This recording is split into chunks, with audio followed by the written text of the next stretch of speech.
सच के साथ। नमस्कार, सिटी वाराणसी लाइव में आप सभी का स्वागत है। मैं हूं अमित मिश्रा और ये देखते हैं आज के समाचार। अजाए हुसैन के आखिरी दिन की याद मनाने के लिए शनिवार को वाराणसी में अजादारों का हुजूम उमड़ पड़ा।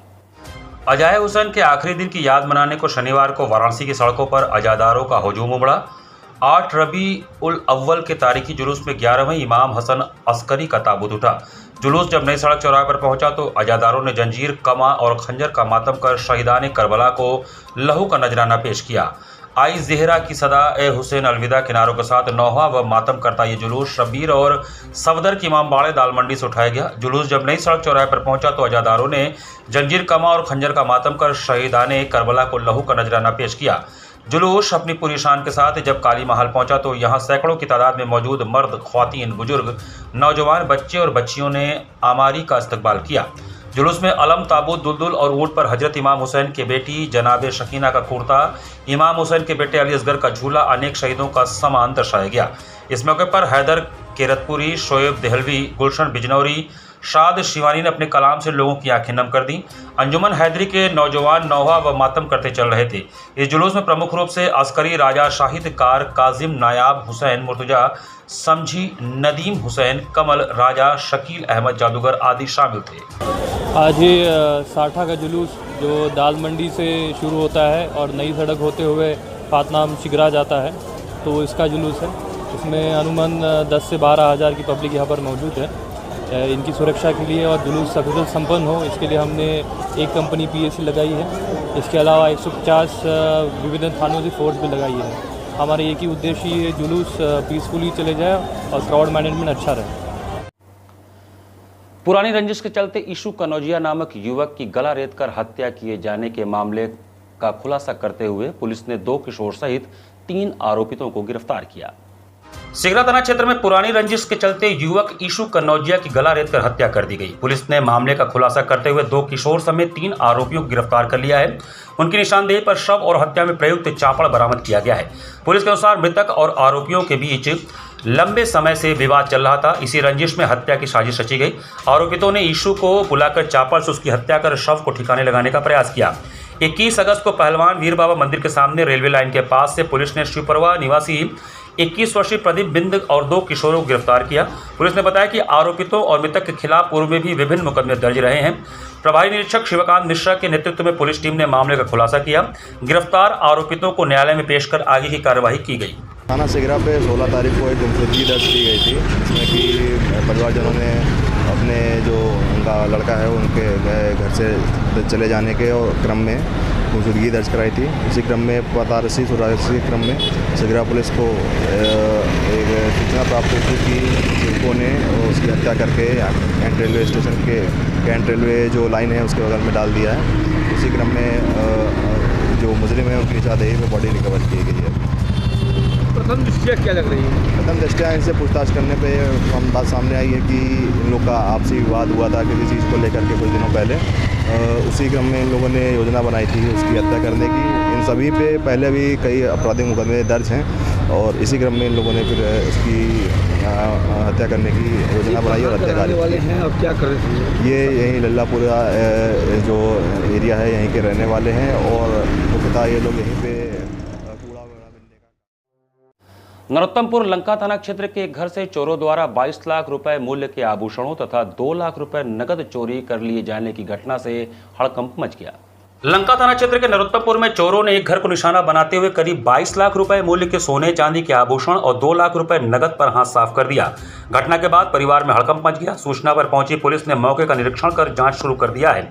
पीड़ित परिवार के सदस्य सूरज सिंह ने बताया कि 21 अगस्त की रात पूरा परिवार खाना खाने के बाद सोने चला गया था। देर रात करीब 4 बजे छोटे बच्चे के उठने पर परिवार के लोग जागे। इस दौरान देखा गया कि प्रथम तल पर जिस कमरे का दरवाजा बंद कर परिवार सोया था वह खुला हुआ था। दीवान बेड का एक पल्ला हटाकर चोरों ने उसमें रखे 2 लाख रुपए नकद और लाखों रुपए के आभूषण चोरी कर लिए। सूरज सिंह के अनुसार चोरी हुए सामान में सोने का हार, सोने के कंगन, 4 सेट कान के झुमके, पायल, 4 महिलाओं की अंगूठियां और चांदी की करधनी समेत अन्य आभूषण शामिल हैं। परिवार के मुताबिक चोरी गए सामान की कुल कीमत करीब 22 लाख रुपए है। घटना की जानकारी होने के बाद पीड़ित परिवार ने लंका थाने में तहरीर दी। पुलिस मौके पर पहुंचकर जांच पड़ताल में जुटी है और आसपास लगे सीसीटीवी कैमरों के फुटेज भी खंगाले जा रहे हैं। सूरज सिंह ने बताया कि क्षेत्र में रात के समय कुछ असामाजिक तत्व शराब पीकर हंगामा और संदिग्ध गतिविधियां करते हैं। उनका कहना है कि यदि पुलिस ऐसे लोगों को चिन्हित कर पूछताछ करे तो चोरी की घटना का सुराग मिल सकता है। फिलहाल पुलिस मामले की जांच कर रही है। पीड़ित परिवार ने प्रशासन से जल्द चोरी गए जेवर और नकदी बरामद करने की मांग की है। कि हम लोग घर पे सभी लोग सोए हुए थे। सुबह के करीब 3 से 4 बजे के बीच में ये कुछ चोर आए और उन्होंने 2 रूम का तलाशी लिया। एक रूम में कुछ उनको नहीं मिला।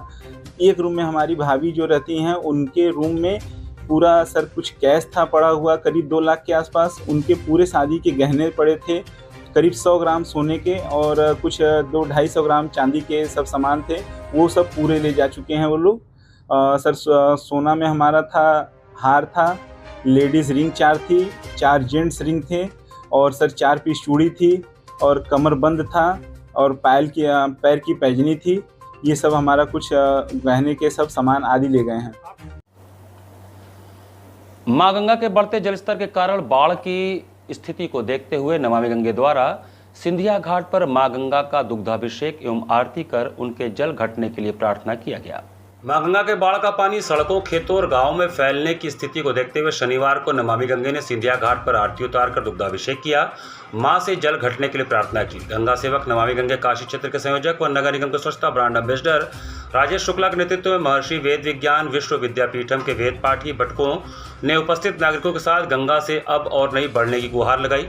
खतरे के निशान बहुत करीब बह रही गंगा से लोगों ने गंगाष्टकम का पाठ कर थमने का आग्रह किया।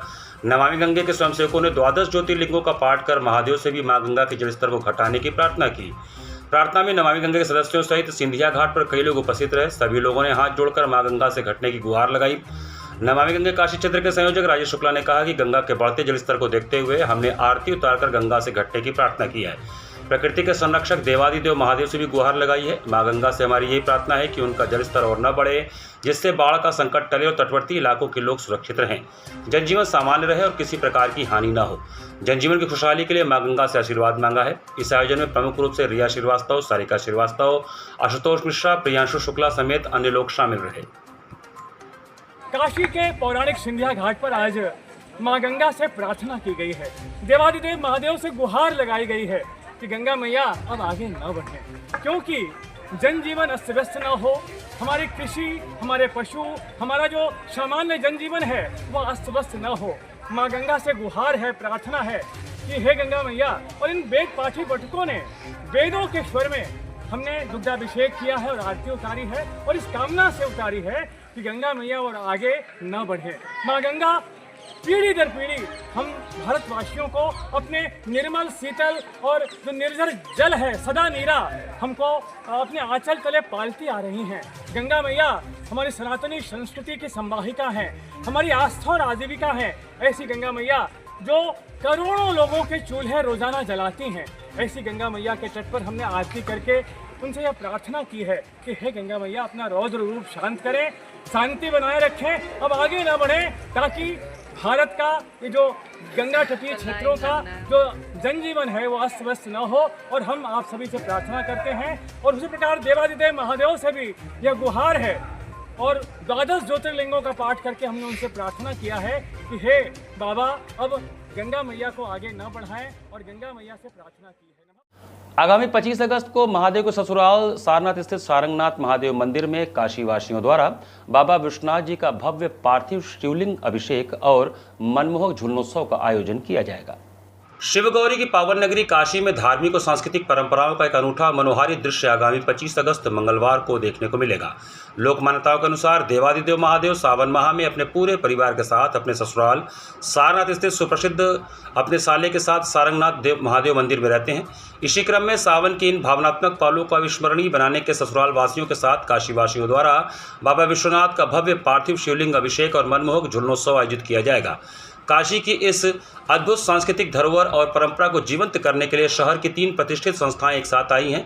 इस भव्य महोत्सव का आयोजन सामूहिक रुद्राभिषेक पीठम, शिव बारात समिति और शिवांजलि द्वारा संयुक्त रूप से किया जा रहा है। तीनों संस्थाओं के पदाधिकारी और स्वयंसेवक आयोजन को ऐतिहासिक बनाने के लिए तैयारियों में जुटे हुए हैं। आयोजन समिति के पदाधिकारियों ने इस संदर्भ में प्रेस वार्ता कर बताया कि मुख्य अनुष्ठान से पूर्व बाबा विश्वनाथ की एक भव्य और प्रतीकात्मक पालकी यात्रा निकाली जाएगी। यह पालकी यात्रा सारनाथ स्थित जैन तीर्थंकर श्रेयांसनाथ की पावन जन्मस्थली से गाजे बाजे के साथ प्रारंभ होगी। यहां से प्रस्थान कर बाबा की पालकी भक्तों के दर्शनार्थ सारनाथ के मुख्य मार्गों से होते हुए सारंगनाथ महादेव मंदिर तक जाएगी। पालकी यात्रा के सारनाथ मंदिर पहुंचने के बाद मुख्य अनुष्ठान प्रारंभ होगा। इस वर्ष का मुख्य आकर्षण भक्तों की सामूहिक सहभागिता होगी। आयोजन में 501 श्रद्धालु परिवार द्वारा विशेष रूप से मिट्टी के पार्थिव शिवलिंगों का निर्माण किया जाएगा। देखिए 25 अगस्त को देवादिदेव महादेव की इस पावन नगरी में जैसा कि माना जाता है कि सारंगनाथ बाबा का ससुराल है, जहाँ जो 2 शिवलिंग है उसमें एक बाबा और एक बाबा के साले सारंग ऋषि विराजते हैं और कहते हैं कि सावन मास में वहाँ दर्शन करने का जो है परम पुण्य है। और हमें खुशी है कि काशी की 3 प्रसिद्ध संस्थाएं शिव बारात समिति और आपके रुद्राभिषेक शिवांजलि और सामूहिक रुद्राभिषेक पीठम, ये संस्थाएं अगर हम यूँ कहें कि काशी में सनातन पर आस्था को और बुलंदी पे पहुंचा रही हैं और ख़ास करके हमारे युवा वर्ग को भी जो है सनातन से जोड़ रही हैं, इसमें एक महत्वपूर्ण भूमिका निभा रही हैं। तीनों संस्थाओं के द्वारा मिल करके 500 वहाँ कई तरह के प्रोग्राम हैं, लेकिन 501 पार्थिव शिवलिंगों पर अभिषेक जो है अपने आप में बड़ी बात है। और कहते हैं कि काशी में सभी देवी देवता जो है 15 अंश के साथ विराजमान होते हैं, जहाँ की अपने स्थान पे वो एक ही अंश में रहते हैं। पार्थिव शिवलिंग का महत्व रामचरितमानस में भी बताया गया है। पार्थिव शिवलिंग पे जो है रुद्राभिषेक का फल जो है कई गुना प्राप्त होता है। तो हम लोग काशीवासी जो है इस उत्सव को मनाना चाहते हैं और जैसा कि ससुराल में सभी लोगों की खातिरदारी ज़्यादा होती है, तो बाबा भी जब सावन में ससुराल में है तो हम लोग जो है वहाँ बाबा को रिझाएंगे, पालकी यात्रा निकालेंगे, सामूहिक रुद्राभिषेक करेंगे, शाम को बाबा सपरिवार जो है झूला झूलेंगे। तो काशीवासी ससुरालवासी भी बन करके जो है बाबा को रिझाएंगे। आप सभी को नमस्कार। यही ये तीनों संस्थाएं मिलकर इस काम को कर रही हैं। आपके माध्यम से आग्रह करना चाहता हूं कि हर एक प्रत्येक जो है व्यक्ति वहां इस आयोजन में पहुंचे और पुण्य का भागी बने। स्वामी हर्षिवानंद पब्लिक स्कूल की घोरावल शाखा में शनिवार को अंतर विद्यालयी अंग्रेजी वाद विवाद प्रतियोगिता का आयोजन किया गया। स्वामी हर्षिवानंद पब्लिक स्कूल घोरावल शाखा के परिसर में शनिवार 22 अगस्त को प्रातः 9 बजे से आयोजित अंतर विद्यालयी अंग्रेजी वाद विवाद में SHPS के 5 शाखाओं के 2-2 बच्चों ने प्रतिभाग किया। प्रतियोगिता का प्रारंभ प्रबंधक व सचिव बाबा प्रकाश दयानंद ने स्वामी जी के तैल चित्र पर माल्यार्पण एवं दीप प्रज्वलन के साथ किया। वाद विवाद प्रतियोगिता में गढ़वाघाट शाखा की श्रेया सिंह व रिद्धि प्रथम स्थान, वनपुरवा शाखा की श्रेया वर्मा व दीक्षा पांडे द्वितीय स्थान, घोरावल शाखा की आराधना साहू व अनन्या जायसवाल तृतीय स्थान, चुर्क शाखा की आर्या रावत व ईशा गुप्ता चतुर्थ स्थान तथा जगतगंज शाखा की विराज पाठक व वर्तिका गुप्ता का 5वां स्थान रहा। अंग्रेजी वाद विवाद प्रतियोगिता में छात्रों ने बताया कि वीडियो गेम एक संज्ञानात्मक विकास का उपकरण है या एकेडमिक विकास में रुकावट। सचिव व प्रबंधक बाबा प्रकाश दयानंद ने बच्चों के जीत पर बधाई देते हुए अपने संबोधन में कहा कि वाद विवाद प्रतियोगिता में भाग लेने से बच्चों के अंदर छिपी प्रतिभा का निखार होता है, जिससे वे आगे कहीं भी किसी भी विषय पर निडर होकर अपने वक्तव्यों को व्यक्त कर सकते हैं। स्वामी हर्षिवानंद पब्लिक स्कूल घोरावल शाखा के प्रधानाचार्य नीरज श्रीवास्तव ने छात्र छात्राओं को उनकी जीत पर आशीर्वाद देते हुए कहा कि विद्यार्थी जीवन का सर्वश्रेष्ठ समय होता है। इस संसार में कुछ भी असंभव नहीं है, परिश्रम एवं लगन के द्वारा सब कुछ संभव है। इस अवसर पर निर्णायक मंडल के सदस्य स्वामी हर्षिवानंद पब्लिक स्कूल गढ़वाघाट शाखा के शिक्षिका नजमा अंसारी, वनपुरवा शाखा के शिक्षक मिर्जा विलायत बख्त, जगतगंज शाखा की शिक्षिका मोनिका यादव, घोरावल शाखा के शिक्षक आकाश सोनी एवं चुर्क शाखा की शिक्षिका फरहीन सिद्दीकी रहीं। मोतीलाल व मुनीराज स्कोरर व अन्य शिक्षक विपिन सिंह, रविंद्र यादव, सर्वेश पाठक, किरण आदि शिक्षक उपस्थित रहे। मंच संचालन कार्य प्रज्ञा पांडे और मानसी तिवारी ने किया और धन्यवाद ज्ञापन आकाश सोनी के द्वारा किया गया। यहां पर वक्त तो चला है छोटे से ब्रेक का। बने रहिए सिटी वाराणसी लाइव के साथ।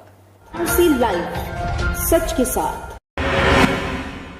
I am a student of Jeevandeep Mahavidyalaya. I am proud of Mahavidyalaya for excellent faculty, best support and best infrastructure and best place.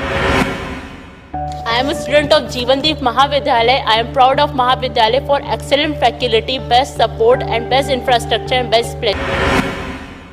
I am a student of Jeevandeep Mahavidyalaya. I am proud of Mahavidyalaya for excellent faculty, best support and best infrastructure and best place. Bharat की सबसे बड़ी gold loan NBFC Muthoot finance से gold loan लीजिए और फिर देखिए सोना क्या नहीं कर सकता। कॉल कीजिए 1-800-313-1212। ब्रेक के बाद आपका स्वागत है। श्री हनुमान प्रसाद पोद्दार अंध विद्यालय दुर्गाकुंड में नादश्री म्यूजिक अकादमी द्वारा 2 दिवसीय वार्षिक संगीत महोत्सव लयोत्सव का शुभारंभ हुआ। नादश्री म्यूजिक अकादमी द्वारा शुक्रवार को श्री हनुमान प्रसाद पोद्दार अंध विद्यालय दुर्गाकुंड में आयोजित 2 दिवसीय वार्षिक शास्त्रीय संगीत महोत्सव लयोत्सव का शुभारंभ हुआ। कार्यक्रम के दौरान भारतीय शास्त्रीय संगीत के क्षेत्र में अपने विशिष्ट योगदान के लिए पद्मश्री से सम्मानित पंडित राजेश्वर आचार्य को लय रत्न सम्मान 2026 से अलंकृत किया गया।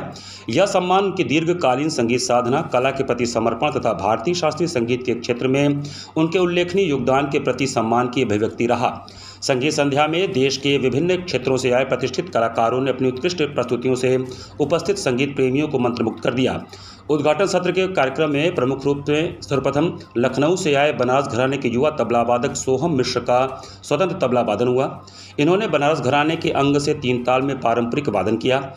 इन्होंने पारंपरिक उठान, बाँट, गत, कायदा, अनेकों परण समेत लयकारी और तैयारी का अनूठा समावेश प्रस्तुत किया। इनके साथ हारमोनियम पर काशी के मोहित साहनी ने संगत किया। इसके पश्चात पुनः अहमदाबाद गुजरात से पधारे गोस्वामी रसिक प्रीतम जी महाराज का स्वतंत्र तबला वादन हुआ।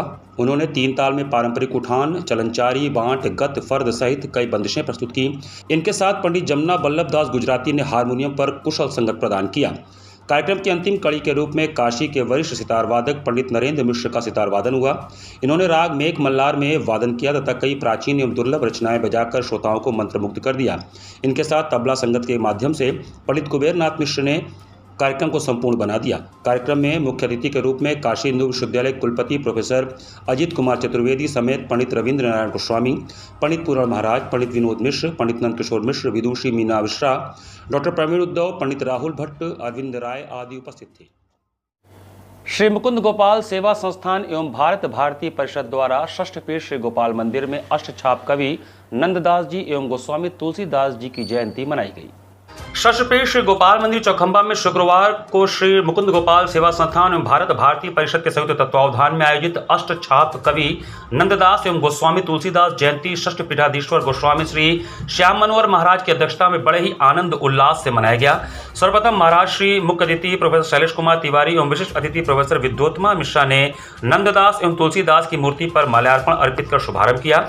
बता दें कि इसी गोपाल मंदिर में दोनों महापुरुषों तुलसीदास जी एवं नंददास जी ने क्रमशः विनय पत्रिका व भ्रमर गीत की रचना की थी। अध्यक्षता करते हुए षष्ठ पीठाधीश्वर गोस्वामी 108 श्री श्याम मनोहर जी महाराज ने कहा कि नंददास के सत्संग से तुलसीदास को पुष्टि भक्त बना दिया, तभी वे विनय पत्रिका की रचना का पुष्टि भक्त बना दिए। अनन्य भाव से ही प्रभु को प्रसन्न किया जा सकता है। संस्था भारत भारती परिषद के अध्यक्ष अशोक बल्लभ दास ने महाराज श्री मुख्य अतिथि एवं विशिष्ट अतिथि का स्वागत कर तुलसीदास जी के जीवन पर प्रकाश डाला। प्रोफेसर शैलेश तिवारी ने कहा कि हमारा सौभाग्य कि हमें विनय पत्रिका स्थल पर पहली बार आने का सौभाग्य प्राप्त हुआ। प्रोफेसर विद्योत्मा मिश्रा ने नंददास जी को गोसाई श्री विठलनाथ जी का कर्णप्रिय सखा बताते हुए कहा कि जीवन का अधिकांश समय काशी के गोपाल मंदिर में ही व्यतीत कर वैष्णव जनों का मार्गदर्शन किए। समारोह में अरुण पारिक, राजेश अग्रवाल, प्रदीप अग्रवाल, अतुल शाह, राम मोहन दास गुप्ता आदि का विशेष सहयोग प्राप्त हुआ। कार्यक्रम का संचालन ब्रिज किशोर बाला ने किया। तुलसीदास जी, संत तुलसीदास जी और नंददास जी जो पुष्टि और भक्ति के रूप में यहाँ पे विनय पत्रिका और भ्रमर गीत ने लिखा था, उनका आज जयंती समारोह यहाँ मनाया जा रहा है। ये मुकुंद गोपाल सेवा संस्थान और भारत भारती परिषद के संयुक्त तत्वावधान में आयोजित हो रहा है। आपको बताते हुए हर्ष हो रहा है कि यहीं पे स्थल पे श्री तुलसीदास जी ने विनय पत्रिका और उनके चचेरे भाई श्री नंददास जी ने यहाँ पे भ्रमर गीत की रचना की थी। तो आज क्या क्या हो रहा है यहाँ पर? इसी उपलक्ष्य में आज दोनों महापुरुषों के रूप में हमारे साथ पीठाधीश्वर गोस्वामी 108 श्री श्याम मनोहर जी महाराज श्री और प्रियंदु बाबा हर वर्ष इस आयोजन को आज नवमी के दिन मनाते चले आ रहे हैं। इसका आज कार्यक्रम यहाँ पे आयोजित है। माँ बागेश्वरी देवी जी के मंदिर में भव्य हरियाली श्रृंगार बड़े ही धूमधाम और श्रद्धा भाव के साथ किया गया। माँ बागेश्वरी देवी का हरियाली श्रृंगार बड़े ही धूमधाम और श्रद्धा भाव के साथ किया गया। इस अवसर पर मंदिर को आकर्षक ढंग से सजाया गया और माँ बागेश्वरी देवी का पान के पत्तों से विशेष हरियाली श्रृंगार किया गया। माता का श्रृंगार भुट्टों एवं फूलों की मालाओं से भी किया गया, जिसे देखने के लिए बड़ी संख्या में श्रद्धालु मंदिर पहुंचे। मंदिर के महंत गोपाल मिश्रा ने बताया कि हरियाली श्रृंगार के अवसर पर माँ बागेश्वरी देवी के दर्शन और पूजन का विशेष महत्व है। मान्यता है कि मां के दर्शन मात्र से भक्तों की अनेक बाधाएं दूर होती हैं। संतान प्राप्ति की कामना रखने वाले श्रद्धालु भी मां के दरबार में पहुंचकर पूजन अर्चन करते हैं। महंत ने बताया कि मां बागेश्वरी देवी की आराधना से राहु केतु संबंधित दोषों से मुक्ति मिलने की भी धार्मिक मान्यता है। वहीं मंदिर में विशेष रूप से बच्चों की वाणी और चलने फिरने से जुड़ी मनोकामनाओं को लेकर भी श्रद्धालु मां के दरबार में प्रार्थना करते हैं। हरियाली श्रृंगार के अवसर पर मंदिर के बाहर भजन कीर्तन और मां की आराधना का दौर चलता रहा। पूरा मंदिर परिसर भक्तिमय वातावरण से गूंजता रहा। श्रद्धालुओं ने मां बागेश्वरी देवी के दर्शन कर सुख समृद्धि और परिवार की खुशहाली की कामना की। माता रानी मां बागेश्वरी देवी का हरियाली श्रृंगार है। मां बागेश्वरी देवी का हरियाली श्रृंगार और पान के पत्तों का हरियाली श्रृंगार किया गया है। गुरुजी पंडाल भी देखा गया पूरा ये क्या भुट्टा से बना गया है और उनकी बाहर की सजावट भुट्टों से की गई है। टोटल हरा हरा माला फूल से सजावट की गई है। गुरुजी यहाँ पे दर्शन पूजा करने से भक्तों को किस तरह का लाभ मिलता है? यहाँ के जिन माताओं बहनों को किसी प्रकार पुत्र प्राप्ति में किसी प्रकार की दुविधा होती है या पुत्र को चलने फिरने या बोलने में किसी प्रकार की, माता का दर्शन करने से हर प्रकार की दुख मनोकामना, जिसको राहु केतु ग्रह का शांति के लिए माता का शुक्ल पक्ष नवमी के अवसर पर लक्ष्मी कुंड स्थित महालक्ष्मी जी के मंदिर में मां लक्ष्मी का वार्षिक हरियाली एवं जल विहार श्रृंगार किया गया। शुक्ल पक्ष नवमी के अवसर पर वाराणसी स्थित महालक्ष्मी मंदिर में मां लक्ष्मी का वार्षिक हरियाली एवं जल विहार श्रृंगार किया गया। इस दौरान मंदिर को सुगंधित फूलों, हरियाली और प्रकृति से प्राप्त विभिन्न सामग्री से आकर्षक ढंग से सजाया गया था। मंदिर के महंत अभिषेक पांडे ने बताया कि हर वर्ष की भांति इस वर्ष भी मां लक्ष्मी का विशेष हरियाली श्रृंगार और अभिषेक किया गया। जल विहार के साथ मां लक्ष्मी का विशेष अलंकरण कर भक्तों के लिए दर्शन की व्यवस्था की गई। अविनाश पांडे सट्टू गुरु ने बताया कि श्री श्री पीठनन समिति की ओर से प्रत्येक वर्ष शुक्ल पक्ष नवमी के अवसर पर जल विहार श्रृंगार का आयोजन किया जाता है। इसका उद्देश्य जल कल्याण, सुख समृद्धि और जन कल्याण की कामना करना है। मंदिर में हुए विशेष श्रृंगार के दर्शन के लिए श्रद्धालु पहुंचे। महंतों ने कहा कि मां लक्ष्मी के जल विहार श्रृंगार के दर्शन से भक्तों के जीवन में सुख शांति आए और पूरे संसार में खुशहाली एवं वातावरण अनुकूल बना रहे, यही कामना की गई। यह हर वर्ष की भांति इस वर्ष भी शुक्ल पक्ष नवमी तिथि पर मां का जल विहार श्रृंगार जन कल्याण के निमित्त प्रतिवर्ष श्री श्री अन्न पीठन समिति द्वारा किया जाता है। आज के दर्शन से क्या फल प्राप्त होता है? आज के दर्शन का मात्र उद्देश्य यही रहता है कि ये जल विहार श्रृंगार भक्तों के लिए और संसार के लिए वातावरण अच्छा रहे, खुशहाली रहे, ठंडा माहौल रहे, वातावरण पर्यावरण सब शुद्ध रहे, इंसान अच्छे रहें। ये सब संकल्प से प्रतिवर्ष ये जल विहार श्रृंगार किया जाता है। ठंडा श्रृंगार, शीतल श्रृंगार लक्ष्मी माता का। तो ये शुक्ल पक्ष नवमी तिथि पे, ये जरूरी नहीं है शुक्ल पक्ष नवमी तिथि पर, जो भी तिथि पे पड़ जाए उस तिथि पर ये माँ का किया जाता है। तो भक्त लोग सभी लोग दर्शन पूजा किया। इसी उपरांत मंदिर में विराजमान सभी देवी देवता, चंडी माता, जुतिया माता, शीतला माता, संतोषी माता, संकटा माता, गंगा माता, सभी लोगों का भव्य श्रृंगार और पूरे मंदिर प्रांगण को हरियाली फल फूल से सजाया गया। माँ का भी विशेष मुखौटा लगाकर हार गहना, गुलाब का माला, बेला का माला, सुगंधित पुष्प से हार गहना, ये सब मालाओं से माँ का भी भव्य श्रृंगार किया गया।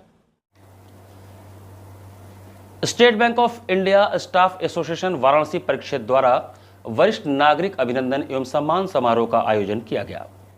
राष्ट्रीय वरिष्ठ नागरिक दिवस के अवसर पर state bank of India staff association Varanasi परिक्षेत्र द्वारा शुक्रवार 21 अगस्त अपराह्न 2 बजे से SBI SA संगठन कार्यालय वाराणसी में वरिष्ठ नागरिक अभिनंदन एवं सम्मान समारोह का गरिमापूर्ण आयोजन किया गया। समारोह में स्टेट बैंक से सेवानिवृत्त वरिष्ठ साथियों के प्रति सम्मान एवं कृतज्ञता व्यक्त करते हुए उपस्थित वरिष्ठ नागरिकों का अभिनंदन एवं सम्मान किया गया तथा उनके अनुभवों से प्रेरणा लेने का संकल्प लिया गया। इस अवसर पर SBI SA वाराणसी परिक्षेत्र के उप महामंत्री मनोज सिंह ने कहा कि वरिष्ठ नागरिक हमारे परिवार और समाज की जीवंत विरासत हैं। उन्होंने अपने अनुभव, ज्ञान, अनुशासन और संस्कारों से परिवार एवं समाज को मजबूत आधार प्रदान किया है। वर्तमान पीढ़ी का यह दायित्व है कि वह वरिष्ठों के अनुभवों का सम्मान करे तथा उन्हें समाज की मुख्य धारा से जोड़कर उनके प्रति सम्मान और अपनत्व की भावना को और मजबूत करे। इस अवसर पर अमरेंद्र कुमार, पंकज कुमार, अभय मिश्रा, पंकज राय, रघुवर तिवारी, वीरेंद्र सिंह, अश्विनी सिंह, प्रभु नारायण सिंह, अरुण सिंह, दीप नारायण मिश्र, रजनी लता, उपासना सोनी और बाकी सदस्यों की गरिमामयी उपस्थिति रही।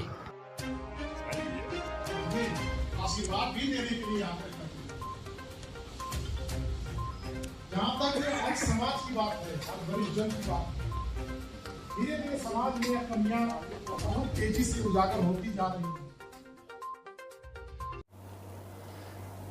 संकटहरण मंदिर साकेत नगर कॉलोनी से मुख्य मार्ग तक इंटरलॉकिंग कार्य का शिलान्यास किया गया। साकेत नगर कॉलोनी स्थित संकटहरण मंदिर से मुख्य मार्ग तक इंटरलॉकिंग कार्य का शिलान्यास महानगर अध्यक्ष प्रदीप अग्रणी ने वैदिक मंत्रोच्चार के बीच विधिवत नारियल फोड़कर किया।